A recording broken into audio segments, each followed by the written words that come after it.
Hey guys, SummerSlam 2019 happened, and it was a pretty good show overall, in my opinion. One you definitely want to watch if you did not, if you were not able to catch it last night. But if you don't feel like watching it, feel or not, I am here to break it down for you match by match.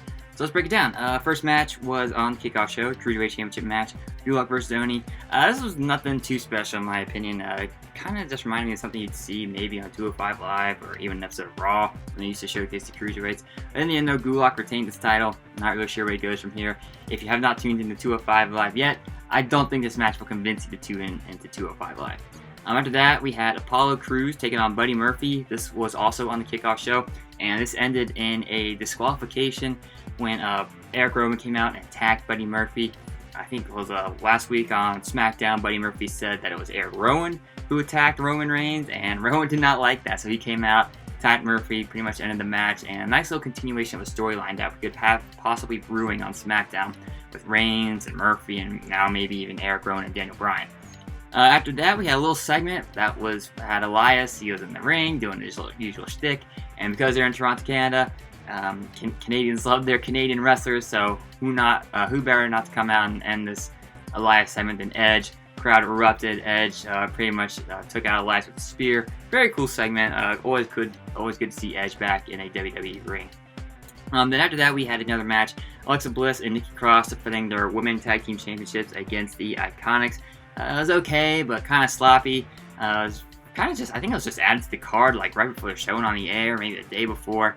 Nothing really too special. The Women's Tag Team Championships have gone way downhill ever since the Iconics beat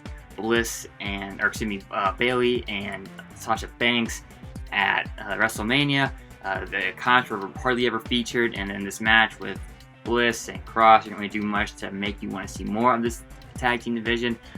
So not really sure what they're going to do with these belts now. Maybe when Sasha Banks comes back, if she comes back, maybe she could get partnered up with Bayley or someone else in the division just to challenge these two, or maybe even have Kairi Sane and Asuka challenge the Bliss and Cross. Just get something to generate interest in the women's tag team division. After that, we had the Raw Women's Championship match, Becky Lynch versus Natalya. This was a really, really good match. It was a submission match. The stipulation was you had to win via submission. It was a really, really good match. Probably the best choice to start the show with this match. I mean, yeah, Becky Lynch, she was like on top of the world, one of the most popular wrestlers on the roster today. And Natalya, the home country favorite in Canada. Crowd was in favor of Natalya, but eventually they popped big when Lynch ended up winning with a disarmor.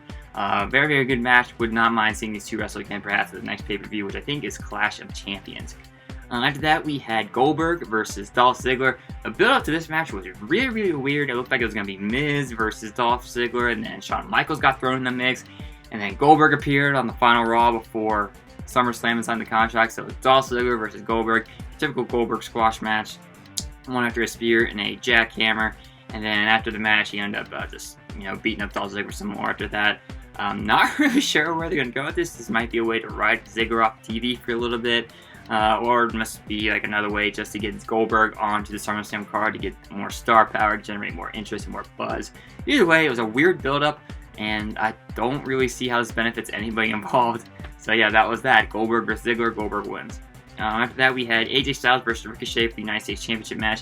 It was a really good match. Not a great match. Really, really good match, though. Could have been a lot better. Again, Styles, Ricochet, two of the best athletes in World Wrestling Entertainment today. So you're never going to be disappointed when they get in the ring. Ricochet was living up to that superhero gimmick, overcoming the odds from the club. The club actually, earlier in the night, had a little segment with Finn Balor where it was kind of hinted that Balor might join the Bullet Club with Styles, Gallows, and Anderson. Not the case in this match, and in the end, the interference from the club allowed AJ Styles to kind of pick up a win, and there was a really, really cool spot actually. Ricochet was going for a Phoenix Splash. Styles caught him midair, hit him with a Styles Clash. It was a phenomenal spot, no pun intended. But anyway, AJ Styles is still your United States Champion. After that, we had Bayley versus Ember Moon for SmackDown Women's Championship. That was alright, nothing special. It's kind of something you'd see on TV instead of a pay-per-view. Didn't live up to the hype. I was expecting a lot more, considering Ember Moon is probably like one of the most athletic women in the entire WWE locker room today. After that, though, In the end, it was Bayley who got the win with a Bayley to Bayley from a turnbuckle, so Bayley's still your SmackDown Women's Champion. Hopefully it's not the end of the push for Ember Moon. I'd like to see her get another shot. I'd like to see her get the belt, see what she can do with the championship. After that, we had Kevin Owens versus Shane McMahon. And as a wrestling fan watching this, I was taken back to my childhood during the Attitude Era. This was fun. This was just Attitude Era plastered all over it. Elias was actually named as the ringside enforcer. He was interfering constantly. Kevin Owens overcoming the odds by getting rid of Elias, and he had to face the Authority, Shane McMahon. In the end, though, the ref took a chair away from Kevin Owens, who ended up hitting Shane with a low blow and then a stunner for the win. So yeah, it's kind of like a Stone Cold-esque versus Vince McMahon Attitude Era feel type of match. A lot of fun to watch. Not a technical masterpiece by any means, but in terms of storytelling and entertainment, I loved it. I want to see more of this Attitude Era stuff.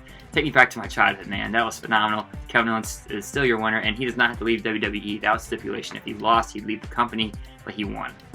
After that, we had Charlotte versus Trish Stratus, and this was a really, really good match. Trish Stratus showed she can still go. It started out a little bit slow, but it picked up, and the crowd was hot for it. They were into it. Trish actually had Flair in a figure 8, but it was not enough. Flair actually kicked out of the Stratus faction in a chick kick before making Trish tap out to the figure 8. A really, really good match. One of the best women's matches we've seen on pay-per-view and probably a little bit. And yeah, so Trish showed she could still go. She got a nice reaction from the crowd when she made her in-ring return, and when she was saying goodbye to the crowd. But that's a huge rub for Charlotte. Not like she needs it, but another big win for Charlotte as she established herself as possibly one of the greatest women's wrestlers of all time.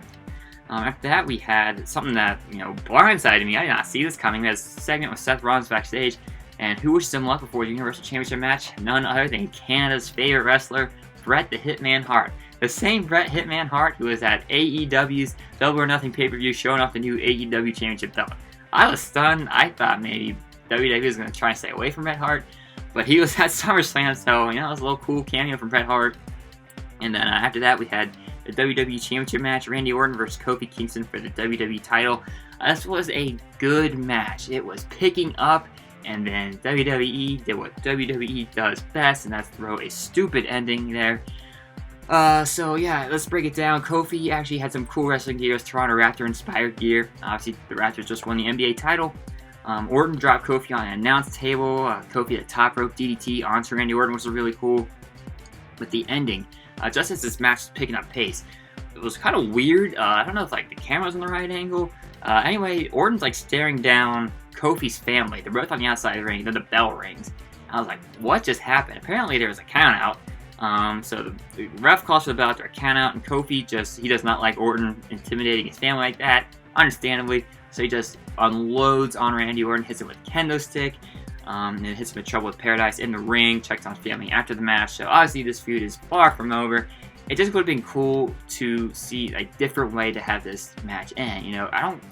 Countouts always suck, especially on pay-per-view, especially with the championship match. But instead of making it just a stare down and not having anybody know what's going on, have them fight in the crowd or something. Just make it something so it's something where okay, I can understand it's a countout. It was just so confusing because the way they had the camera angle. I had no idea that the match ended in a count until the announcer said it.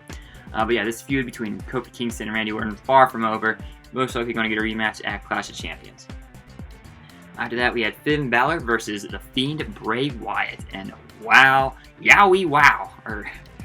This was phenomenal. This was you could not ask for a better debut for The Fiend. The yowie wow is the only way I can describe this, and that's his trademark catchphrase at this point. So Finn Balor comes out. He's not the Demon King Finn Balor. He's just regular Finn Balor.